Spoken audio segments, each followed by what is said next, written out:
Primary section যদি আপনি না দেখে আপনি যদি সেকেন্ডারি সেকশনে দেখেন তাহলে কিন্তু ফোনটা রান হবে না, যার জন্য আপনাকে স্টেপ ফলো করতে হবে। আর আপনারা কমেন্ট করছেন যে স্টেপ বাই স্টেপ কাজ দেখবেন, এই জন্য আমি ডেড ফোন নিয়ে স্টেপ বাই স্টেপ আপনাদের কাজ দেখাবো। আসলে স্টেপ বাই স্টেপ বলতে কিছু নয়, আপনাকে পদ্ধতি অনুসরণ করতে হবে। কোনো মুখস্থ বিদ্যা মোবাইল ফোনের সার্ভিসিংয়ে চলবে না। আসসালামু আলাইকুম। আজকে ডেড ফোন নিয়ে কিছু তথ্য আপনাদের সাথে শেয়ার করব। অনেকেই প্রশ্ন করেন যে ডেড ফোন কীভাবে সার্ভিসিং করবেন, স্টেপ বাই স্টেপ কাজগুলো দেখানোর জন্য। তো দেখুন, ডেড ফোনের স্টেপ বাই স্টেপ তো অবশ্যই দেখাই এবং বিগত দিনে আমরা প্রচুর পরিমাণের স্টেপ বাই স্টেপ কাজগুলো করিয়ে আপনাদেরকে দেখিয়েছি। আর এজন্যই ঠিক ডেড ফোন নিয়ে আপনাদের সামনে হাজির হয়েছি। এই ডেড ফোনটার মডেল হলো স্যামসাং A12। এই ফোনটা ডেড এবং এটা কিভাবে স্টেপ বাই স্টেপ কাজ করব আপনারা দেখতে থাকুন। ফোনটা হলো যে যখন আমরা পাওয়ার সাপ্লাই দিয়ে চেক করি তখন ফোনটার যে নেগেটিভ এবং পজিটিভ, প্লাস এবং মাইনাস দুই সাইডেই শর্ট দেখা যাচ্ছে। শর্ট যেহেতু ব্যাটারি কানেকশন থেকেই, মানে ব্যাটারি কানেকশন যখন দিব তখনই ফোনটা শর্ট, অর্থাৎ ফোনটা প্রাইমারি সেকশনে শর্ট আছে। এজন্য আপনাকে প্রাইমারি সেকশন চেক করতে হবে এবং প্রাইমারি সেকশন চেক করতে গিয়ে আপনাকে খেয়াল রাখতে হবে যে এর স্টেপগুলো কেমন। আমরা যখন ব্যাটারি এখানে কানেকশন দেই তখন ব্যাটারি ভোল্টেজটা কোন কোন জায়গায় ফার্স্ট স্টেপে যায় সেটা আপনাকে খেয়াল করতে হবে। তো ধরুন এখানে যখন ব্যাটারি প্রেস করা, মানে ব্যাটারি কানেকশন ইন করা হবে তখন কি হয় যে এই ভোল্টেজটা যাবে, সর্বপ্রথম যাবে হচ্ছে চার্জিং সেকশনে। তা আমরা কি করব যে এখানে যে টিনগুলো আছে, যে ব্যাটারি সেকশন এই ভোল্টেজ দেওয়ার পরে এই ভোল্টেজটা যে যে জায়গায় যায় সেই সেকশনের টিনগুলো আগে উঠিয়ে ফেলব। তো প্রথমত আমরা উঠিয়ে ফেলব যে চার্জিং সেকশনের টিন তুলব এবং এরপরে এখানে যে নেটওয়ার্ক সেকশন আছে এই টিনগুলো তুলব। কেননা আপনাকে ফার্স্টে প্রাইমারি সেকশন চেক করতে হবে। প্রাইমারি সেকশন যদি আপনি না দেখে আপনি যদি সেকেন্ডারি সেকশনে দেখেন তাহলে কিন্তু ফোনটা রান হবে না, যার জন্য আপনাকে স্টেপ ফলো করতে হবে। আর আপনারা কমেন্ট করছেন যে স্টেপ বাই স্টেপ কাজ দেখবেন, এই জন্য আমি ডেড ফোন নিয়ে স্টেপ বাই স্টেপ আপনাদের কাজ দেখাবো। আগে আমরা প্রথমত টিনগুলো উঠাবো। এখানে আমরা নেটওয়ার্ক সেকশনে যেটা আছে এই টিনটা আগে তুলব।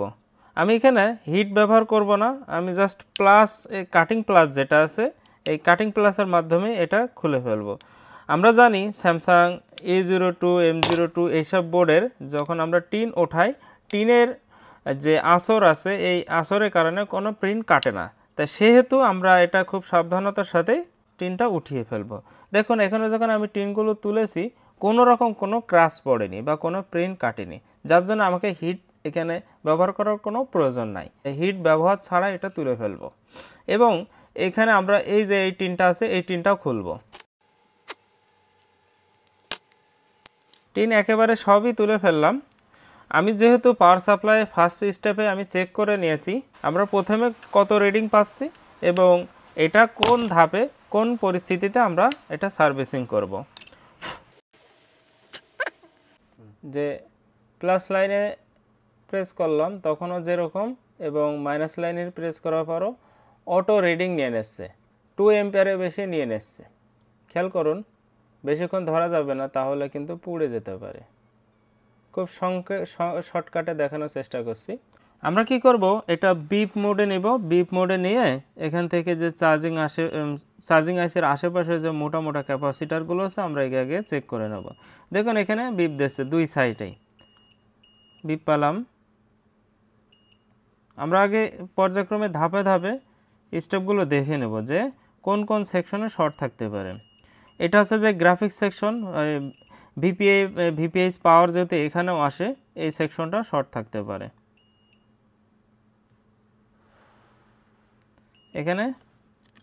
এখানে কিন্তু একটা ক্যাপাসিটার শর্ট দেখছি এবং এখানে এই যে ক্যাপাসিটারটা এটা শর্ট।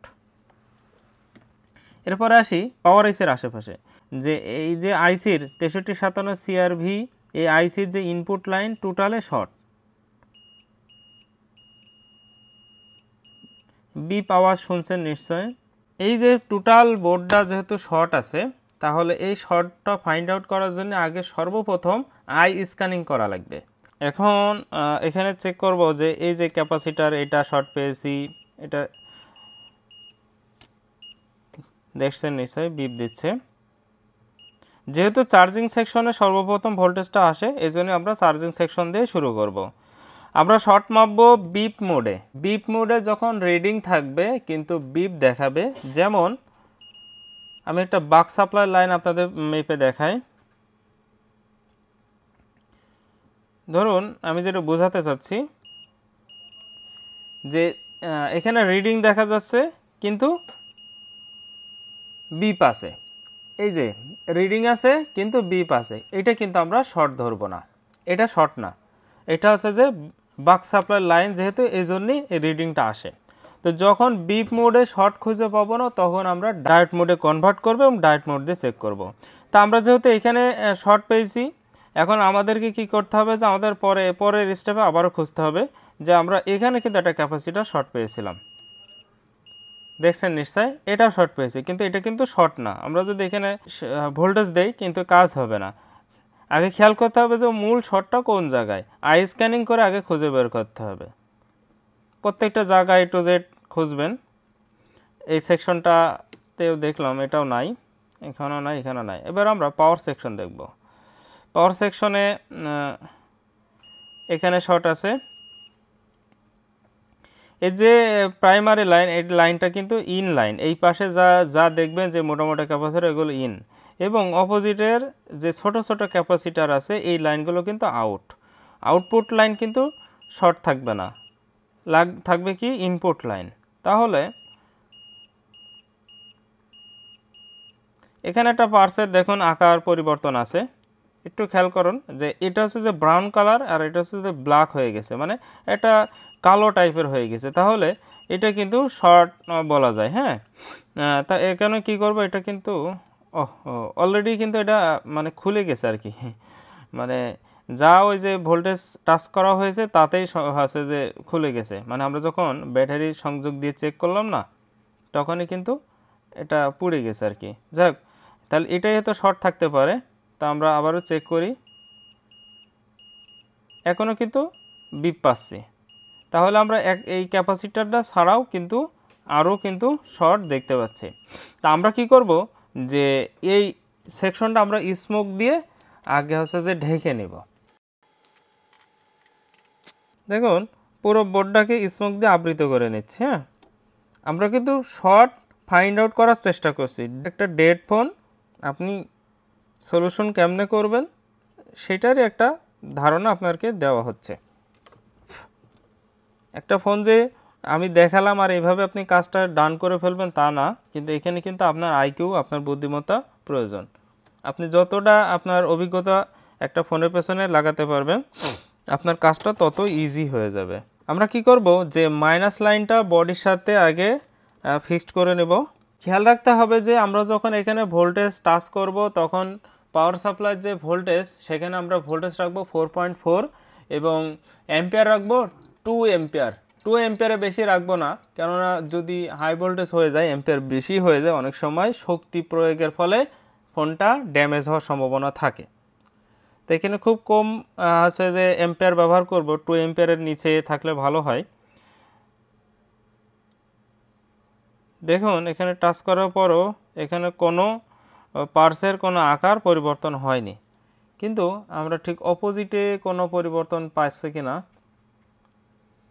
এখানেও কিন্তু নাই, না এখানেও নাই। পর্যায়ক্রমে এই পাশে টাচ করব, এখানে কিন্তু কোনো শর্ট দেখতে পাচ্ছি না। তাহলে শর্টটা কোন জায়গায়? এখন হলো এটাই হচ্ছে যে আমাদের মূল কাজ, যে আমরা একটা শর্ট ফাইন্ড আউট খুঁজবো, মানে করবো কেমনে। কোনো সেকশন পরিবর্তন পাচ্ছি না। হ্যাঁ, এর জন্য আমাদের আরেকটু খেয়াল করতে হবে কি, আবার স্মোকটা আবার দিয়ে নেই, নেটওয়ার্ক সেকশনটাও স্মোক দিয়ে নেব। নেটওয়ার্ক সেকশনটা যেহেতু আমরা স্মোক দেই নাই, এটা দেওয়ার পরে আবারও টাচ করব, কোনো না কোনো ক্যাপাসিটার শর্ট আছে। এই যে নিশ্চয়ই দেখছেন, এই যে আমরা সঠিক নির্ণয় করতে পেরেছি।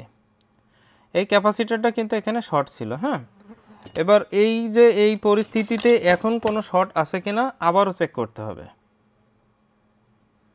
এখন কিন্তু আর শর্ট দেখা যাচ্ছে না, এপাশে শর্ট আছে, এপাশে কিন্তু শর্ট নাই, তাহলে ফোনটা কিন্তু এখন রান হওয়ার পরিবেশে আছে। এবার রান হচ্ছে কিনা বা ফোনটা আছে যে রানিং আছে কিনা এটা বুঝবো কিভাবে? এটার জন্য আমাকে এখানে ভোল্টেজ পাওয়ার সাপ্লাই দিয়ে এটা চেক করে নিতে হবে। হইল, এবার চেক করি যে ফোনটা এখন কি পরিস্থিতিতে আছে। দেখুন ফোন কিন্তু অন। আশা করি বুঝতে পেরেছেন। হ্যাঁ বন্ধুরা, আপনারা কিন্তু আমাদের কাজটা দেখলেন এবং পর্যায়ক্রমে আমরা শুরু থেকে শেষ পর্যন্ত একটা ইনটেক ফোন ধাপে ধাপে কাজটা করিয়ে দেখালাম। অনেকে স্টেপ বাই স্টেপ কাজ চান, আসলে স্টেপ বাই স্টেপ বলতে কিছু নয়, আপনাকে পদ্ধতি অনুসরণ করতে হবে। কোনো মুখস্থ বিদ্যা মোবাইল ফোনের সার্ভিসিংয়ে চলবে না। আপনাকে লিগ্যাল ওয়েতে মোবাইল ফোনের সার্ভিসিংয়ের জন্য যে পদ্ধতিগুলো আছে, যে স্টেপগুলো আপনি ফলো করলে পরবর্তী স্টেপে যেতে পারবেন, এই অনুসারে আপনাকে কাজগুলো করতে হবে। তো বন্ধুরা, আজকের ভিডিওটি এই পর্যন্ত। আমাদের ভিডিওটি ভালো লেগে থাকলে লাইক, কমেন্ট ও শেয়ার করতে ভুলবেন না। আসসালামু আলাইকুম ওয়া রাহমাতুল্লাহি ওয়া বারাকাতুহু।